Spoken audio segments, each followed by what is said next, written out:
To list all available commands, enter. Okay, hello? Is it? Are you good to start? Yes. Okay, you ready? Yes. I need to refill my coffee. Hold on. Ready? Yes. I think I see you fine. Are you ready? Yes, let's go. Let's bring it on.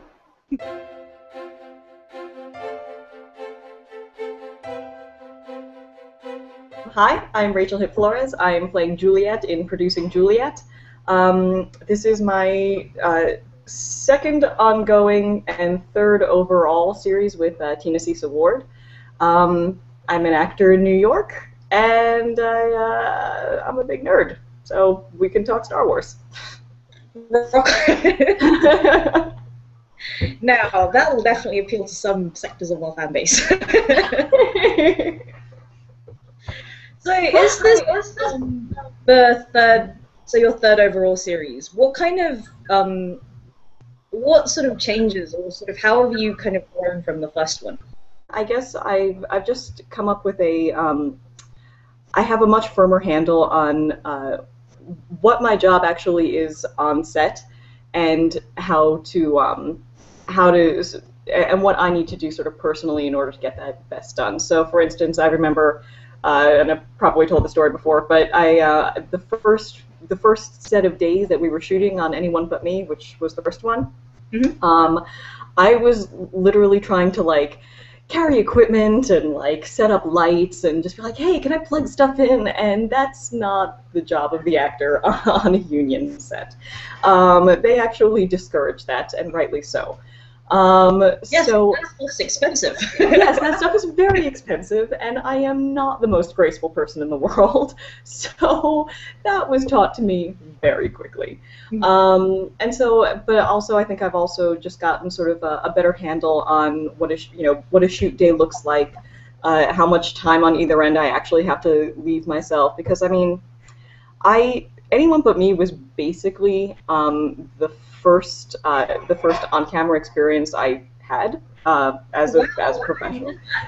Yeah. So so now that I've had that experience, I know how important it is to get the letter of the word right, because it's a very different experience from when you're on stage. I know how to.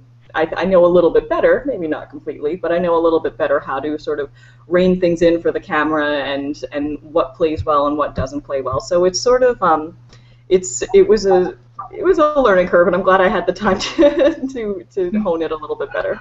The fans that came to you with Anyone But Me, and then through your next show, and now into Juliet. Have you been surprised sort of at any of their responses from ABM through to this show, or have you found that they've stayed with you, or? Yeah, I'm very surprised, very surprised, honestly, and half surprised, and then also just half sort of humbled and very. It's the kind of thing you hope for and dream for, but it's not the kind of thing you ever really expect. I've gotten so many fans, and I've been so blessed that have just opened up to me about their own experiences, because Vivian's character was gay, and so that was a huge point of connection for a lot of people that were feeling not so connected. Mm-hmm. And so that was. You hope as an actor that you have that effect on your audience, that you do connect with them in such sort of a visceral and emotional way, but it's not the kind of thing that usually happens, and so that was the first surprise, and then to have them sort of come along with me for the other journeys has been. I was honestly a little bit afraid, because I didn't play a gay character exactly in Good People in Love. I'm not playing a gay character in this one. And so I was a little bit worried that people would be like, oh, okay, bye. But they haven't been. They've been incredibly supportive, and again, the kind of thing you really hope for as an actor, and you really don't think happens, and it has. So yeah, it's been incredibly surprising and incredibly sort of an embarrassment of riches, honestly. an embarrassment of riches. What? Juliet, just in terms of kind of when I've looked back at the other shows and the show that the other characters from your previous shows, she seems very, very different. Yes. You know, how would you? I don't know. To me, like she's kind of enigma. She's very kind of like multifaceted. How did you kind of work on sort of discovering her, I guess? Honestly, I had a lot less to do with her than I did with some of my other characters, because she's cynical. She's not. I think that Really, is there a lot of good in her then? there's a ton of me in her. Like I think that she's or at least a ton of what I see myself as, and I realize that I kind of feel like she's been through a bit more than I have, which has made her this way, and I think there's a part of me that was just sort of born a little bit weary, but I think that I mean, first of all, Tina's writing at this point, she didn't write this character for me. Mm-hmm. But it was very easy for me to sort of get into her voice a little bit more. Mm-hmm. And I think a lot of that also has to do with the fact, well, first of all, that I've been working with Tina for a number of years, and also that we're just both adults living in very similar worlds. She's a playwright in the independent theater world, and I'm in the independent theater world. I'm an actor. I know the mindset a little bit more, or I'm closer to it in any case than I was with Vivian and with Sarah. But I think that it's just it's contacting this sort of more cynical, I want to say, but also just the more hurt part. Honestly, I think she's been hurt a bit more than any of the other characters, and so it's just a matter of having the guts to sort of go into that place that exists, but you don't really tend to go to on a regular basis, and just sort of acknowledging that part exists, and once you sort of are okay with the fact that lives in you, you sort of just say the words. Honestly, like you sort of go and live in that as much as is appropriate.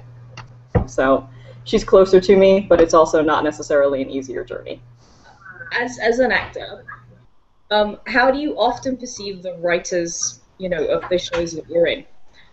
Which is probably not the best question to ask, given that Tina is both of our boss. But okay. Well, because Juliet is still, when we first meet Juliet, she sat outside the theater. No, I get where you're going. Like outsider. A lot of sets that I've been on, the writers aren't allowed on them, and this is both kind of on stage and on screen as well. So I'm just kind of interested. That's totally fair. Honestly, I've been lucky because I actually have had professionally a lot of instances where the writer was allowed, sort of in the rehearsal process, on set. Clearly, Tina and Susan were always on set, and so professionally, like literally on the day, the writers. Actually, I wrote a thing. I always think of it as if you're thinking of it in sort of like a religious term. The writers pretty much, and the directors will kill me, but the writer created the world. So to me, the writer is God. The director is the executive officer, and the actors are the ones that get crucified. So. Oh my goodness! That people feel bad for. And the producers are. Yes, and the producers are the multiverse. Good answer. Good answer. So on set, I think that it is invaluable to me having the writers around, because you're just like, I don't know why I'm saying this. Why did you make my human say this?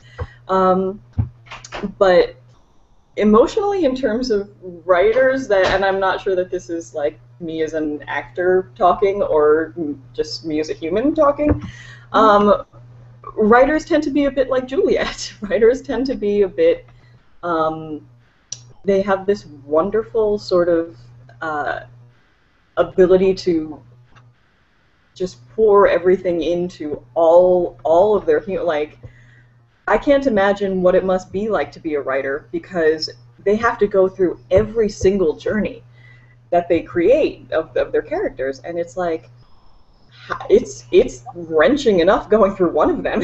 And so, but you meet them in person, and very often they're just very reserved. They're a lot like Juliet. They're a little bit on the outside, but there's so much going on inside of them that writers to me are, they're very special creatures. They're very special creatures, because I don't think that it is a standard human that can do all of that. So that's my answer. Long and winding.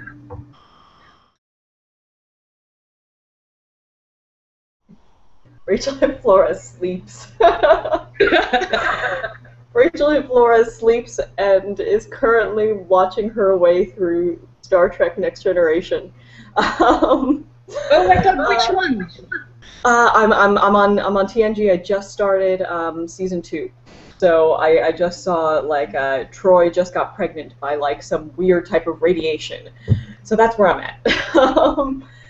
In my off time meaning, like, from the rest of my life, or in the off time meaning, like, from acting? You mean from the off time from the rest of their lives? Like off time from the rest of my life. I just I go to movies. I saw Gravity. It was amazing. I am going to see Captain Phillips at some point in the next, couple of weeks. I do as much as I can to sort of make myself happy. And oftentimes that involves just watching Netflix and chilling out and playing embarrassing amounts of solitaire and reading. I'm reading something fantastic right now. Oh, yeah. So I wanted to read something because I'm in sort of like a book mood, and I just didn't have anything on my shelf that I was like, it was mostly nonfiction at this point, because I have limited shelf space. So I'm like, let me keep my reference books. But I am reading a really, because I'd never read it before, a really good translation of the Iliad. And what? I know! No, but it's really good. I somewhere in my bag over there. So I hadn't read the Iliad. I'm like, I'm going to read this, because like a couple months ago I was supposed to sort of like tutor someone on it, but then that never panned out. And so I was like, oh, I'm going to read this. And it's like a really good translation. It's like a really good sort of like modern type of visceral and gritty type of wording. And I forget the guy's name that did the translation, but I'm reading that. So I'm doing that. I do, normal people things, probably the same things you do, if you are a complete nerd and have no friends. That's not true. I have some friends. You're my friend, right?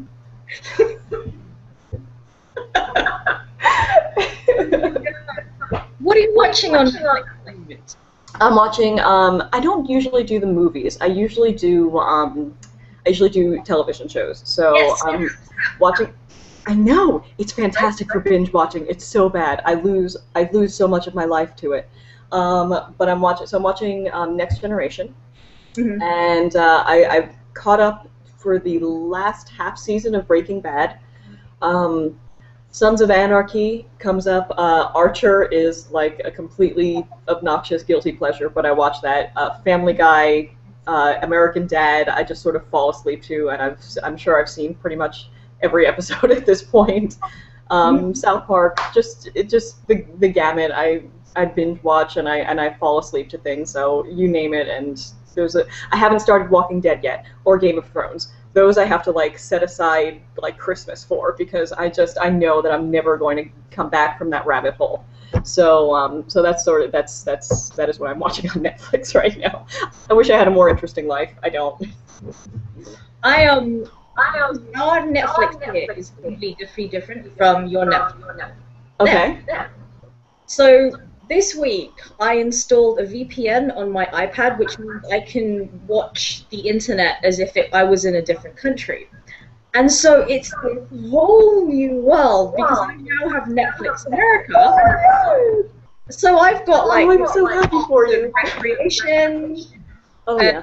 You know, all these other, and I'm just like, I'm now not the tiny little bit of sleep that I get now between No. my day job and like then having to be 5 hours behind for you guys. Yeah. Sorry. Thank you for that. That's it.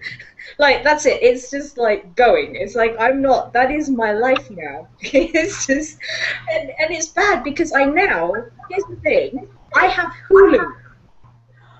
I've never had Hulu's not available in the UK, but I can now watch Hulu. So I'm like, this is Oh, honey. Welcome.